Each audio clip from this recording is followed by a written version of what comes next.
All right, hello, all you dirty heathens out there in the wasteland of modernity. This is Hyperborean Radio.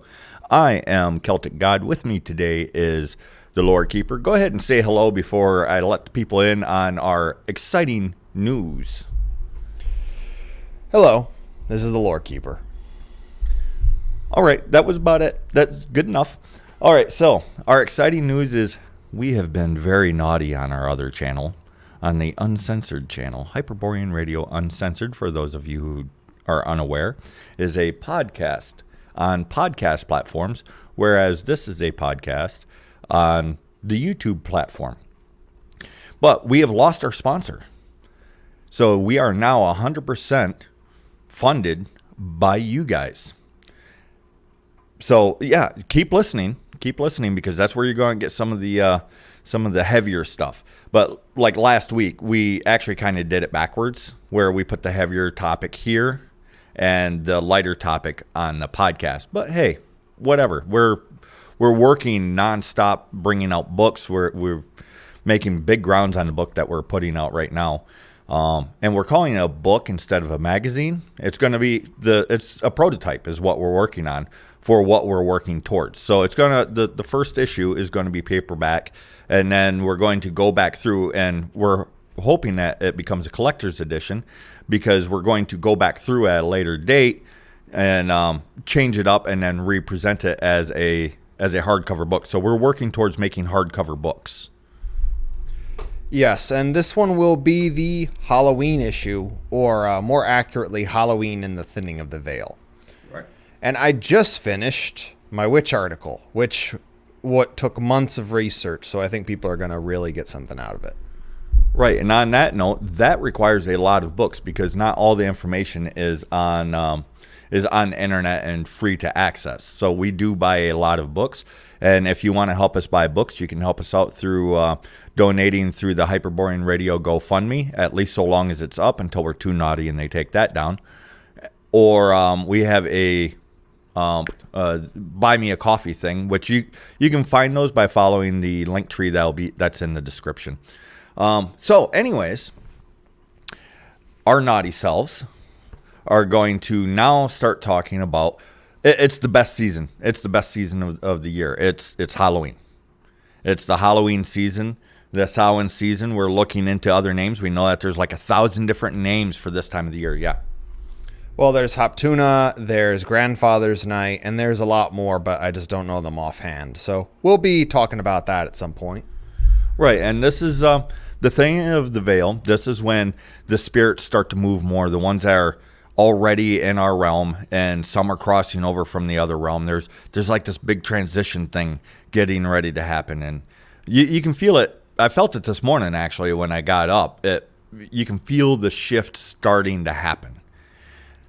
So that's what this is all about. And it's not just random nature spirits. It's also our ancestors come to visit. So, clean up your house. They're going to come visit you, whether you like it or not. I mean, really, that's the way that it is. There's a lot of customs that go on in this time of year. And there's just too much to say. So I'm kind of stuck because I'm like, exactly where do we go from here? Well, let's start with the jack-o'-lantern. And the reason I want to start with the jack-o'-lantern is it is the symbol of the holiday. In America, it is a pumpkin. That is what the jack-o'-lantern is. And we have just jack-o'-lantern galore. You got jack-o'-lantern people. The Headless Horseman has his head, which is made of a jack-o'-lantern. And what they are is they're both beacons for spirits that are friendly or family ancestors to come and know that this is their home. It's a beacon to you. That's why you have the jack-o'-lantern. It's also a more protective totem for what I will call more misanthropic spirits. They're not very fond of humans. Yeah, there's always going to be... Well, here's the thing. Think of it like people. Even though most of these spirits have never been people, but you can think of them this way. How many people do you like?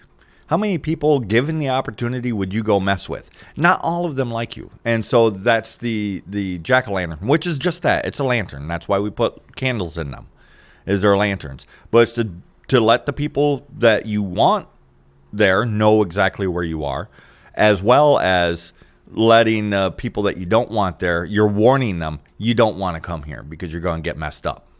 So it goes in both directions. And the jack-o'-lantern comes from, like, they used to carve turnips and potatoes and rutabagas. I mean, props to those if you've ever tried carving one. Holy crap. Especially to make a lantern out of it. You got to hollow it out because it doesn't come with a pre-hollow like a pumpkin does or most other gourds. And they used all kinds of gourds for it too, as well as blocks of wood. And why? Why use these things instead of like a nice iron lantern? Well, because they aren't supposed to stay around. They're supposed to burn up. They're supposed to rot away. They're supposed to fade. They're only supposed to last for so long. That's why we don't, well, historically, we didn't do iron lanterns. It's because they're supposed to fade away. So, yeah, if you don't have a pumpkin, that's great. Make one out of wood. Make one out of paper. It is a legitimate way to do it. You make some, what's that stuff called? Paper mache. You use like plaster and you mix it with the paper because it's not going to stick around. And hey, you might like that anyways. So even if you could afford 50,000 pumpkins, but you like working with paper mache, make one out of paper mache. It is 100% legit because it doesn't matter what you make the lantern out of. It's not supposed to stick around forever anyways. Looked like you had something that you wanted to say. Well, I was just going to say, I know a lot of people will have, there's nothing wrong with like a decoration that is like ceramic, because my family had like ceramic jack-o'-lantern candle holders when I was a kid. But we also still had the pumpkins because it's not supposed to last. So whether that's made out of vegetable or combustible material, you are supposed to have it eventually go. You're not supposed to have a year-round jack-o'-lantern as your jack-o'-lantern.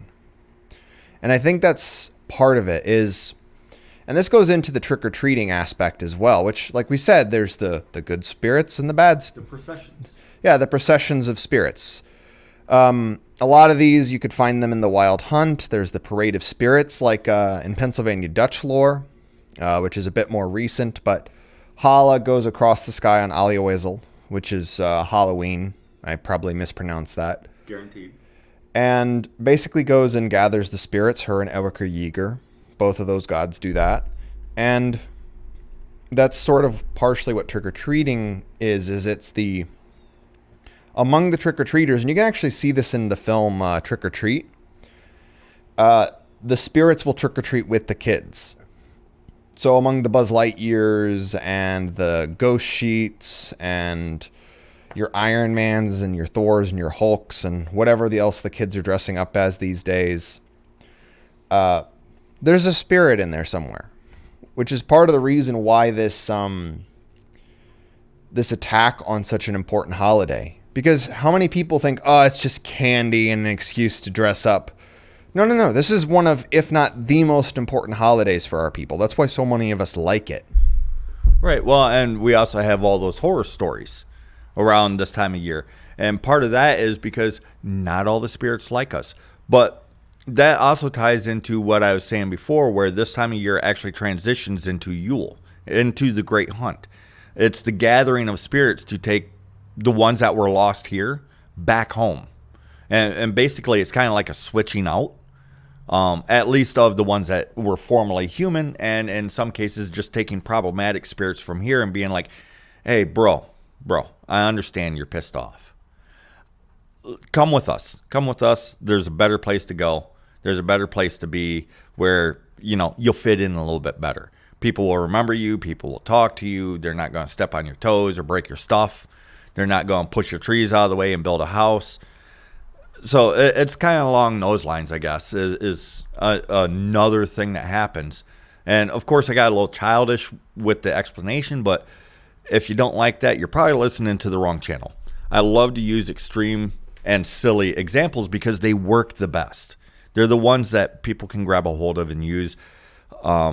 Yes, we do dry academic stuff that's akin to rubbing sand in your eyes or something along that lines. But let's be honest, most people don't listen to that. So let's present things in a way where people can get excited about it, because we're supposed to be excited about it. This is not just a dry academic exercise. This is an expression and a celebration of life. This time of the year, we focus on the death part of the life, right? But we focus on that part so that we can appreciate the parts that's coming up, which focuses on the living part of life. Like in the springtime, we'll have all these fertility rituals, and through the summertime, we have all the We're Alive celebrations. And then in the fall and winter, we have the ooh, things are gonna die type of things going on, or things have died. But yeah, we have that wind down because it's part of the cycle. And if you shy away from the one, can you really appreciate the other? It's like that whole candle in the darkness shines the brightest, or some nonsense like that. Or like a flashlight in the dark, to bring it up really modern. That light is really easy to see when everything's dark, which is what the candle metaphor is supposed to mean as well. It's not that lights everything up. It's just that it's really noticeable. So yeah, we've learned millennia ago that not everything is sunshine and lollipops. Well, yes, and here's the thing: is the spirits many of them would be just as nervous to deal with us as we are with them. And this is partly why traditionally the older costumes, they tend to be depictions of spirits or gods or heroes. I mean, it's a lot easier if you look like a ghoul to show up on Halloween if everyone else is dressed like a ghoul. I mean, they've even played this up on some movies or TV shows like The Simpsons, when they have, Frankenstein, the Wolfman, Dracula, all show up, and they're like Monster Squad, I think. Maybe Monster Squad, but this was actually like a Simpsons parody on like a Halloween special. But they actually show up and they're like, Halloween, the one time of year we can go around without being noticed. That's kind of the point, people. That's actually why I'm not against people doing modern costumes, but Jack Sparrow, Lady Gaga, all the other popular costumes, they kind of miss the point. Yeah. And that's kind of my feeling on them. I'm like, hey, at least they put on a costume. Yay. They're having fun, which is part of the point. But don't shy away from the traditional costumes. A popular one used to be the Scarecrow, because the Scarecrow is literally a spirit. Is it a totem? Well, yeah, kinda. It's a totem to a spirit of both fertility and protection of that fertility. And I don't even know why they call it a scarecrow, because crows are not scared of them. You're hard pressed to find a photograph or a picture or a painting, drawing, whatever, of a scarecrow that doesn't have crows roosting on it. So it's like, come on. Why are we calling it a scarecrow? The intention is not to scare the crows away, because the crows aren't going to eat your crops. The crows eat the rodents and whatnot that do eat your crops. So you kind of want the crows in your fields. But there's bugs and stuff that eat crops as well. But yeah, ravens, crows, not really so much. But yeah, man, I love the story, but I can't remember. I'm so so crap with names that I can't remember the name of the story, or even the name of the character. I can remember the story, but there's a pretty popular one that I like. It's got to do with a scarecrow, and he's fighting spirits to make sure that the crop doesn't get damaged. And then I believe he doesn't get put away one year, and he ends up wandering around. I think it has some that's related to the Pennsylvania Dutch, so you might remember the story that I'm talking about. De Bel de Butzel. Okay.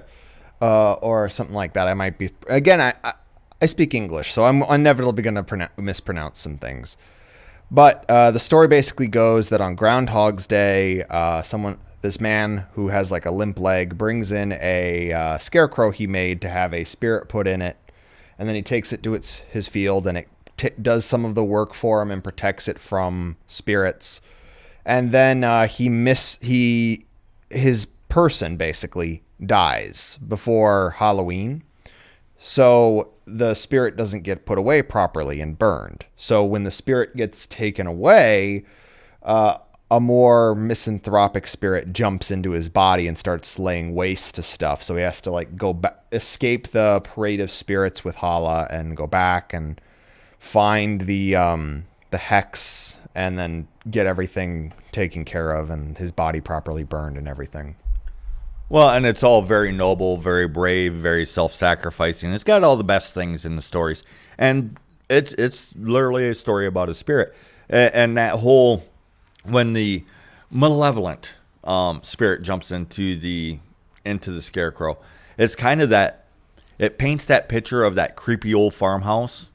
Not just the creepy old farmhouse, but the creepy old farmhouse with the dilapidated field where nothing's growing right. You can tell things are trying to grow, but everything's diseased and twisted. And that's because that malevolent spirit is in there, as opposed to the benevolent spirit, which was, Jack is what I'm going to call him, because Jack just means spirit. Man, there's another name for scarecrows, and it actually has Jack in it. Neil earlier was talking about Neil Rundgren, I guess we'd call him an in-house artist. He does a lot of our art for us, and he does commissions and whatnot. But he uses the proper name, and I can't for the life of me remember what that name is. A great artist, by the way, but he does have a problem. All of his art is good. I asked him to do something very, very simple, very simplistic. This shouldn't take you very long because you're such a good artist. And he can't bring himself to do it. Everything that he turns out is just getting prettier and prettier. I mean, it is good. You can't get him to just draw a very simplistic something. He does that, and then he's like, oh, yeah, I can see more in this. He just keeps on going. He's wonderful. The piece that he's doing for the cover it's amazing, and I'm sure that he's going to show it off when it's done. But he did 2 pieces for this book that's coming out, one for the front cover and one for the back cover, and they're just stunning. So there's your plug, Aethelwolf. Talk. Well, and what I'd like to get into is just that Halloween is, simply put, my favorite holiday. It's been my favorite holiday since I was a kid. Sometimes I went as a Power Ranger. I think I went as a ghost pirate one year, and I actually went as a werewolf 3 times. Just because that was one of my favorite costumes to do. And I would make, aside from the mask, I would make it all me and my family would make it all myself. You know, we'd get like some furry cloth or whatever, and like have that poking through like a cheap shirt we got at Goodwill or something, get the mask on, brown gloves. And it is very much a holiday for everyone, but the trick-or-treat part seems to be very focused on children. And that's kind of always been the case. There's way older traditions involving kids, and they'll go around singing, and they'll go around like asking for treats. And a lot of this leads back into, they're kind of meant to embody the cult of the dead, and the dead's actually kind of supposed to show up and hang with them. Right, yeah, that's something I was going to bring up earlier and forgot, was the tradition of Christmas caroling. Everybody's familiar with that, or the mumming and Christmas. Well, the mumming part used to also be in Halloween, and it still might be in some places, and if so, freaking bravo. But where they'd go door to door and singing songs, Halloween songs, basically. And that was even here in America, so they was actually called Halloween songs. And they would go from house to house singing. They would do actual formal processions until, I believe, they was outlawed in New York first. And then from New York, from the processions, I think it was New York, might have been Chicago where they was outlawed first, but it was one of those cities. It was a big city. But they used to do these very formal processions, like the Halloween parade, which still happens in some places, where they would sing and they would dance, and there would be jugglers and all kinds of stuff, and they would typically do it right around dusk.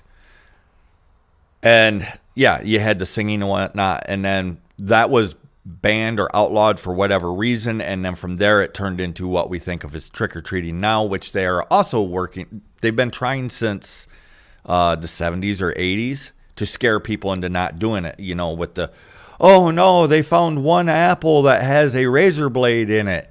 Uh-oh, somebody injected a bunch of apples with heroin. Don't go trick-or-treating because your kid will die. They've been doing that for decades now, trying to get people to not trick-or-treat. And last year, Halloween, the celebration, almost didn't happen at all. So they're getting their way. We have to not let them get their way. We need to do this regardless. Even if you don't have much to give out. If you have nothing to give out, sing them a song when they show up. Trick-or-treaters show up, sing them a song. It doesn't matter, but these traditions need to continue. They really do. Even we try. I mean, nobody shows up, but we try. We do our part. And yeah, so that's just really the way that it is. And take the kids out. It doesn't matter. Take them out. I've seen where one town that I was in, Halloween was the trick-or-treating was actually banned. So instead, all the parents did, and this is happening in more and more places, but what the parents did was, anybody that wanted to participate, they picked a parking lot. And then they all parked around in a circle and went from car to car trick-or-treating. Yes, and this traditions have to continue because all it takes to lose a tradition, to lose a holiday, is one generation to skip it. That's all it takes. And they've been commercializing and destroying the holidays for quite a while, like Christmas, for instance, or Yule. It used to be a mostly community-based holiday. The gifts were a part of it. Don't let people tell you gifts weren't a part of it, but it wasn't the focus. The entirety of Christmas was not, I have to go get this action figure and Tickle Me Elmo and all this other stuff and just make sure that the kids have it and it's under the tree and it's from Santa and all this other stuff. No. It is actually far more important that that your family's there. This is why people get so depressed around the holidays. It's not only when your living family's there, but the dead come to visit. Mm-hmm.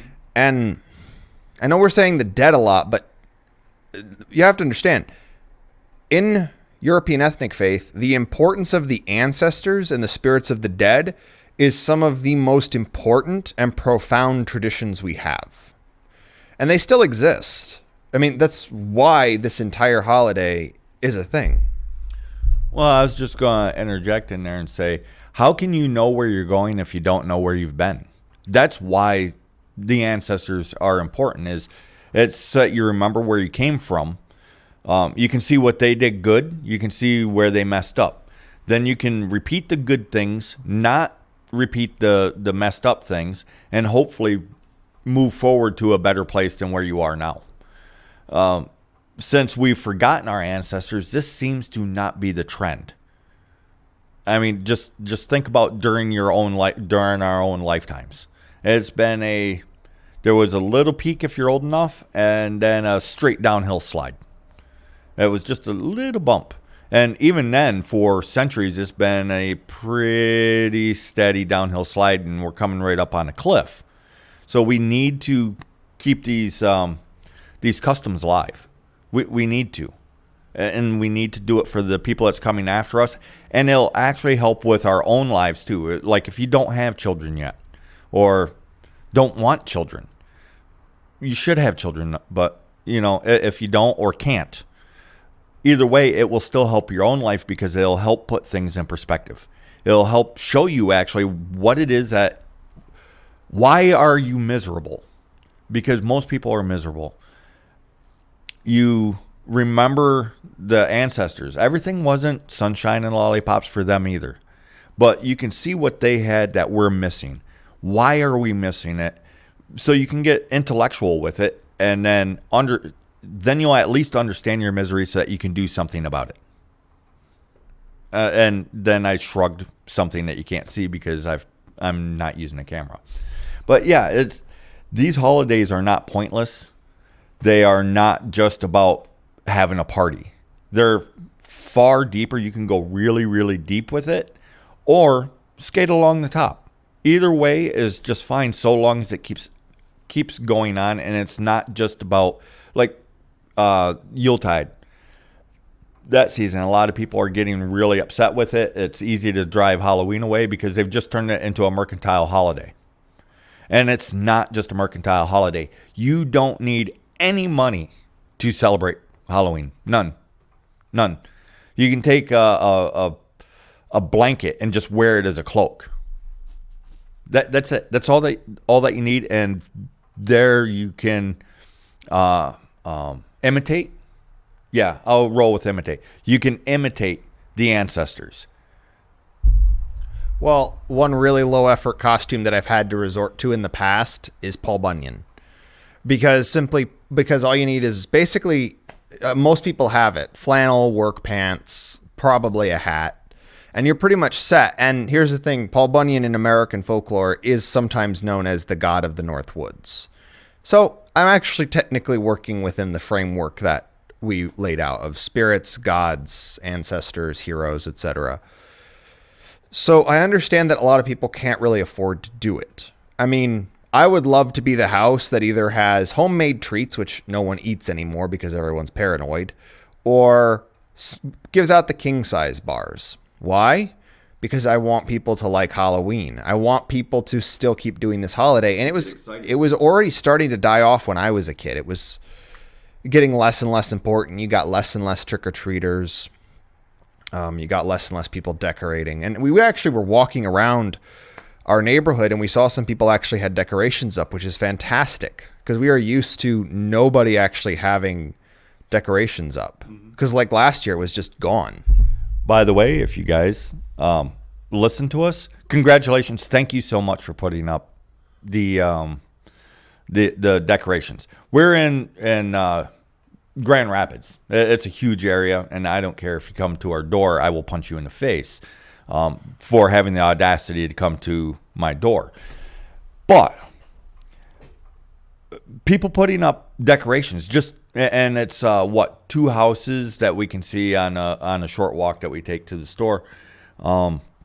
It's just two houses, but yeah, it's exciting, and there's people that will stop and look at it, and some have that, oh, what are they doing look on their face, and others are like, yay, you can see the excitement in them. So screw the people that are like, and celebrate the people that get excited about it. So it doesn't matter what the decorations is. You don't have to go all out because some people can't, due to time, finances, whatever. A pumpkin, a pile of sticks. I mean, really, you can get really, really simple. And if anybody questions it, this is traditional. I mean, look back. It's not that hard to find traditional, if you're in America, traditional Halloween decorations. If you're in Europe, it really shouldn't be difficult to find really old traditions from whatever your regional version of Halloween was called. In some places, they just tie ribbons on stuff. And other places, they'll make, oh, crap, I forget what they're called, but they'll do it with sticks or like stalks of corn, and they bundle them up. There's a specific name for them. It's not cornucopia. That's the other thing. But you guys know what I'm talking about. They're like corn. They're related to like the corn dollies and stuff like that. And you can just make things up like that and hang them out on your front porch or on or your back porch, whatever, and trees, so on and so forth. You can make real crosses. Real crosses are an X. They're not the crucifix. It's an X bound together in the middle.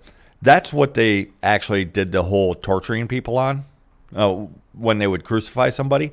Yeah, they were actually shaped like X's. A little bit of history for you. But yeah, there's all kinds of things that you can do. If you have a solid color blanket and you can't make a Halloween costume, because made Halloween costumes, in my opinion, far superior to purchased ones. But if you can't make one, you don't have any makeup, no costumey type stuff. Almost everybody has old shirts. Put on an old shirt. Take a solid blanket. There's videos on YouTube that'll teach you how to tie on a cloak. Because that's all a cloak is. It's a blanket. 2 stones, a string, and a blanket. There you go. It takes some practice. It's not that easy, but they'll show you how to do it. And just go out. Few years ago, do you remember when the clowns were showing up everywhere? The scary clowns. That was the perfect Halloween thing. The scary clowns, they just show up. They didn't do any. Well, most of them were smart and didn't do anything, but doing something wasn't the point. The point was just to creep people out just by being there. That was an amazing Halloween thing. And man, the news jumped on that. Because some people were becoming convinced that they was actually getting into the field, and they might have been correct, that not all of these scary clowns were human. Some were, and there was people that was like, maybe some of them aren't. And that was a beautiful Halloween thing that the media got on and squashed, and the police helped them. But we need to not let the powers that be squash this stuff. We need to keep it alive in whatever way that we can until we can. It's like a dying ember. You have to keep it alive, the little puffs of breath on it, until you can get enough fuel to make it truly light up into a fire. Well, exactly. And I'd like to actually bring up something, which is, I don't know if anyone's noticed, but I don't tend to talk too much about trying to bring ancient traditions and like reconstitute them. That's not really how I do my research. That's not really how I do paganism or ethnic faith. What I do is I look at what we have. And if something has recently died off, I will try to encourage it. But basically, I want to connect the old to the new. I want to take basically things people already know. So Christmas, Halloween, Easter, all these traditions that are all around us right now, and show people they are ancient. Even holidays that we've lost in America, like for instance, the equinox. Very few people still celebrate the equinox or Michaelmas for the Christian version. But we do consciously. But we do have things like Johnny Appleseed Day. We do have people that will go apple picking around these days. And there's this feeling that it's there. You can feel it. And it's the same with all these other traditions. Like, we lost Midsummer over here. We don't really technically have a version of that. But then we had July 4th. And a lot of the traditions ended up transitioning over to there because it's the closest thing we had to that holiday. So a lot of those traditions just hopped over to there. Well, and even on an unconscious level, a lot of people will still do it. Like Johnny Appleseed Day. You was talking to people that was going to go pick apples and whatnot. They had no idea it was Johnny Appleseed Day. And then, yay, I didn't know this. This is cool that I'm already doing it. Same thing happens with Midsummer, for instance. A lot of people will go to the lakes. They'll have barbecues. And they all seem to gravitate and do it on the same day. Even if there's not a holiday directly related to it, we still do it. So, yeah. And then on the song thing, people might... I mean, there's old songs that's written down. So if you're into that and you want to revive some old songs, see if you can find some. There's historical records of them. Just look. They're out there. They'll have sheet music and the lyrics and all that stuff. And maybe you could go around and sing the songs. But for the other people that's interested in the songs, minus the research, there is a Halloween song. This is Halloween. This is Halloween. Da da da da da da. Well, and I love that movie because The Nightmare Before Christmas, it is a very, very pagan film. Because here's the thing. Halloween and Christmas and their ancient antecedents, they have always been connected at the hip. This is one giant season. So putting them both together in one film, why wouldn't it be popular? So long as it was executed well. And it was. The stop motion was excellent in that film. The writing was excellent in that film. And there's those songs. There's also other sort of creepy songs people can have. Or one of my favorites that I've actually been finding myself humming lately myself, which is, they're creepy and they're kooky, mysterious and spooky. They're all together, ooky, the Addams Family. Right. Yeah, and I'm sure some people can hear that I'm getting that I keep getting these little bouts where I'm emotional, and I have two choices. I can either let my voice break up, or I can start roaring like a maniac. And I don't want to blow out anybody's eardrums, and it doesn't do any good to roar like a maniac. But the reason why I get emotional is because I see these things dying off, and then when I'm talking about them, I can see how things were even in my own lifetime. And I can imagine how things might be. This makes my heart swell. And I get really emotional about it because I want these good things for our people. I really want people to enjoy life, I guess. I almost said this time of year. But really, it's every season. I want our people to have something that pulls us together, that shows us, yes, we're strong. We can make it through this. We can build back better, to quote the current government's slogan. And they're getting everybody to have a Pavlovian response to it. So screw it, I'll use it too, so that we can build back better. So yeah, I want our communities to start getting back together. I want us to understand these things that we're doing. Why do we do these things? How long have we done these things?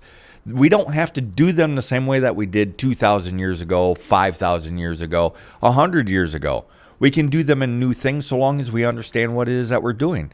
Yeah, we used to use turnips and potatoes. And at one point, potatoes was new. And wooden blocks for lanterns for the dead. Now we have a tendency to use pumpkins, and in some cases they use plastic pumpkins. I'm okay with that. Just do something and understand what it is that you're doing, where it came from, and then go ahead and do it in a modern way so that people will continue on the tradition. That's the important part. And I want people to not be scared to do these things.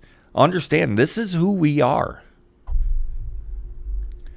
Well, and one of the reasons we wanted to talk about this early is to give people who hadn't been thinking of Halloween, give it a second look, and then they have the month to do something if they so choose. And we're also going to do a lot of podcasts that sort of fit in with this theme of the Halloween season. We'll do the same thing when we approach Yule, and there'll be kind of this gray area in between in November. But we want people to want to do these traditions. We want people to understand that it's more than you just think. Like one of our friends was telling us how he had told one of his kids that, you know, about the bear and the bear cult and how our people are descended of bears. And the kid was all excited and was sharing it with people. And like I was telling someone at work, well, I was actually telling several people at work about the bear cult and these traditions. Started a whole conversation. I actually showed them like the bear cubs that are blonde, redhead, raven-haired, brown-haired. I showed them the squirrels and the foxes that are like that. I showed them what bear hands look like when you take off the skin and the fur and the claws, and it looks just like a human hand. And I told them like the teddy bears and all these other things in culture that are originated from it, and their minds were like, what? They were so fascinated.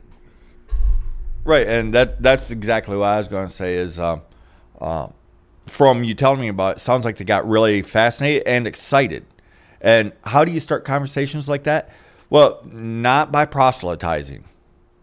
You don't proselytize. What you do is just not be afraid to talk about it. That's it.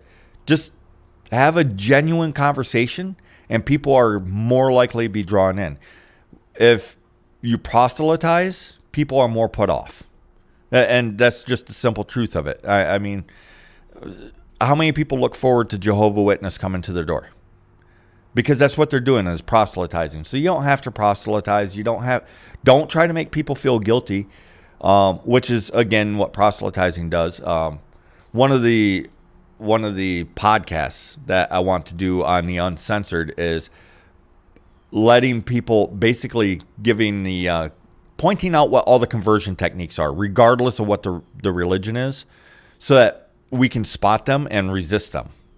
But with what it is that we're doing, we're just saying, oh, hey, you already do this thing. that is really old, and it's based on actual customs, because we've noticed through interactions with various people, more people are interested in tradition than not. They actually get excited, like, oh wow, this thing that I do is actually ancient. Holy crap, I didn't know that. And they actually get excited. Same as showing somebody something that's pretty. I've seen people actually come to tears over just seeing something beautiful or hearing a beautiful song. Our people need this, and we need to not be afraid to step forward and even lead by example. Halloween is a perfect opportunity for us to lead by example. If you can go all out, go all out. If you can't go all out, due to whatever reason, it doesn't matter. At least go through some of the steps to show, hey, no matter how much time, how much you're crunched for time, no matter how much you're strapped for cash, you can still do something to show that you're part of this overall community. And Halloween is a perfect opportunity to do that. Precisely. And this is the thing, is people are attracted to the beautiful things, the impressive things. People don't follow people that are angry all the time and whining about the world and then life's not fair. And then start criticizing all these traditions. It's one of the reasons why I don't personally attack the name Christmas, because here's a fun little fact. Yule is a season. It's like usually about 2 weeks to a month, depending on the year. And Christmas is just one day, and not even the most important day in that whole season. And you've got days to Krampus, you've got days to quote unquote Sinterklaas, who's actually been repaganified increasingly. Like I've seen depictions of him as a reindeer centaur. And from normies at that. But yeah, I've actually gotten people to stop calling it Christmas by saying, well, Christmas is actually part of the Yule season. It's like Christmas, but it's a season. And they're like, what? And they get excited. And then I'll just explain it to them in terms of things that they can already understand. And then be like, yeah, to me, Christmas is kind of like anticlimactic, because it's one day. When you get a whole season. And you notice we already do it as a season. So I've gotten people to actually stop calling it Christmas and start calling it Yule, because they just like the idea of Yule better. And the same thing with Halloween. I've taken people that were like, Halloween's stupid. It's just a mercantile holiday. It's just about buying decorations and candy, and that's it. That's all Halloween is. I'm like, oh, no. You see, Halloween is a season. It's not a day. It's not just October 31st. It is from this moon cycle to this moon cycle, and there's a peak. And it's not always on October 31st, but October 31st is close enough. Somebody put it on the calendar, everybody does it then, it's perfectly fine. And then I've gotten some people that was excited about it. There's people out there that's excited about Halloween that just don't do it because they think nobody else likes it. Well, and here's a fun fact, because a lot of people, I've gotten into arguments with pagans that are like, it's not Halloween, it's Samhain. And I'm like, nobody calls it Samhain in this country, except people that get obsessive about calling it Samhain. Right. And Halloween is, well, it's based on All Hallows Eve. Yeah, and by what standard is that a Christian name? Yeah. And then actual Celtic lands in Europe don't always use the word Samhain. Yeah, which revived it here, this is a hundreds of year old holiday. It's pretty much as old as the country. It's just, it used to be in like the mountains and the rural areas, so people didn't know much about Halloween then. But like over in the Isle of Man, they call it Hoptuna. The Pennsylvania Dutch have Ali Wiesel, or I'm mispronouncing that, but you can look it up. You have Grandfather's Night over in Slavic lands. And here's the thing, Samhain, it's a movable holiday. Almost all of our holidays are movable because they float because it's a natural process. It's a natural season. But in general, Samhain is more All Souls Day than All Hallows Eve. So actually arguing Halloween is Samhain is technically, sometimes, most of the time, incorrect. It would actually be November 1st or November 2nd, which is where Day of the Dead comes in, which is south of the border and mixed with European traditions and Mesoamerican weird stuff. Well, and I haven't really looked at the YouTube analytics, so I don't know where all of our listeners are. But I will base this next part off from the podcast analytics. We have people that listen to us from all over the world, from America, Canada, England, or the UK rather, Finland, Netherlands, Russia.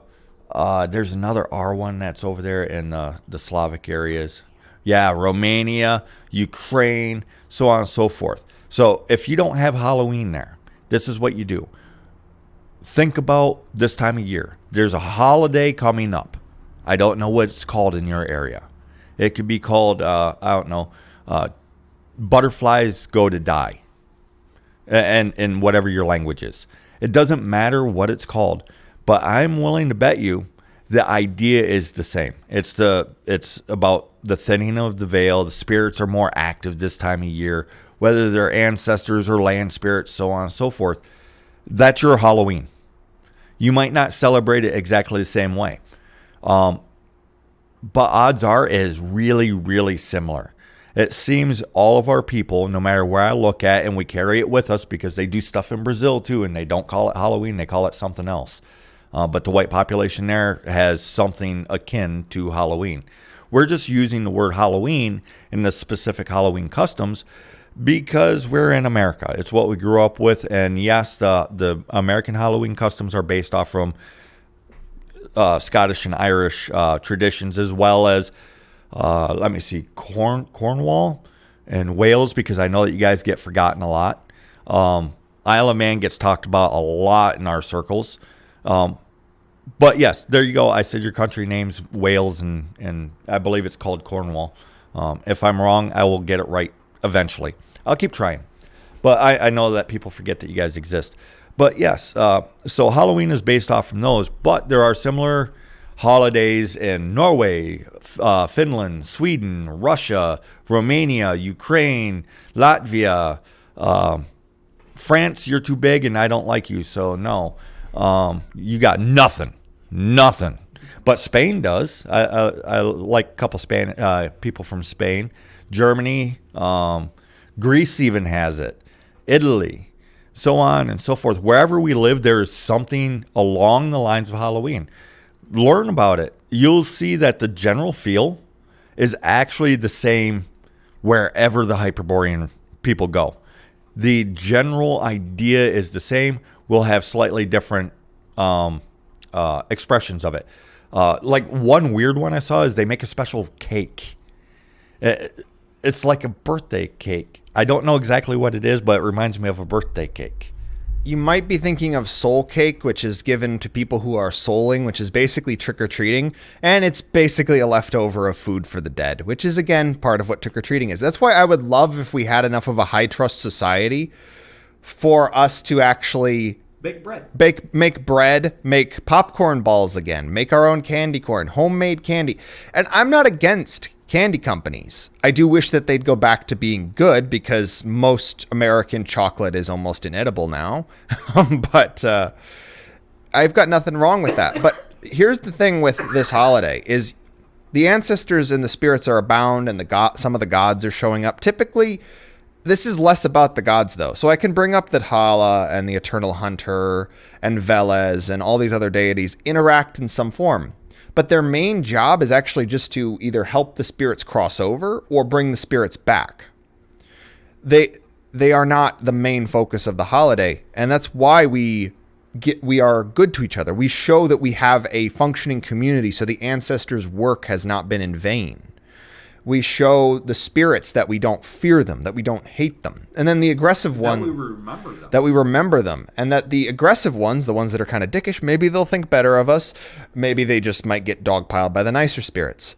And there's actually a fun little thing that CG actually told me that I didn't know about, which is around this time, like Halloween and Yule, when they're coming in and they're sort of swapping the spirits out, that is when if you don't have a house spirit, you can try and attract one.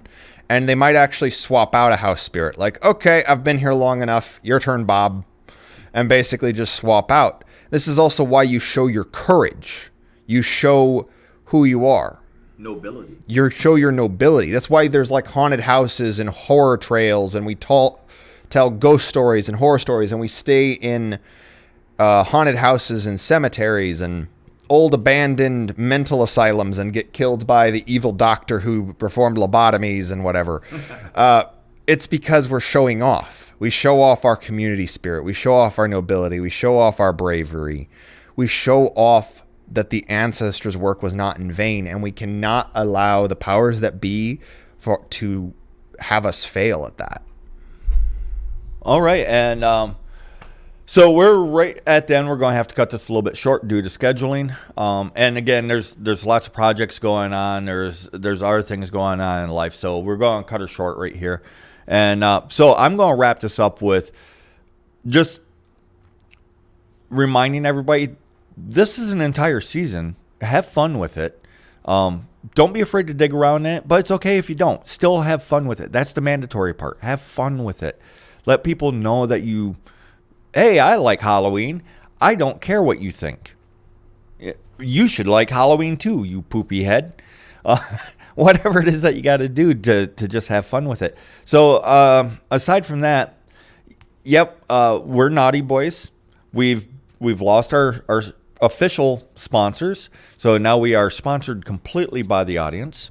So you can help us out on GoFundMe or send us a coffee, and pretty soon you'll be able to buy books from us because we have a whole bunch of stuff in the works and we're working on it all at once. It takes longer to get stuff out that way, but it also comes out quicker once it does start coming out. So other than that, don't be quiet. Don't be safe. Don't keep your head down. Keep your head up and keep your powder dry because the shit's about to get real.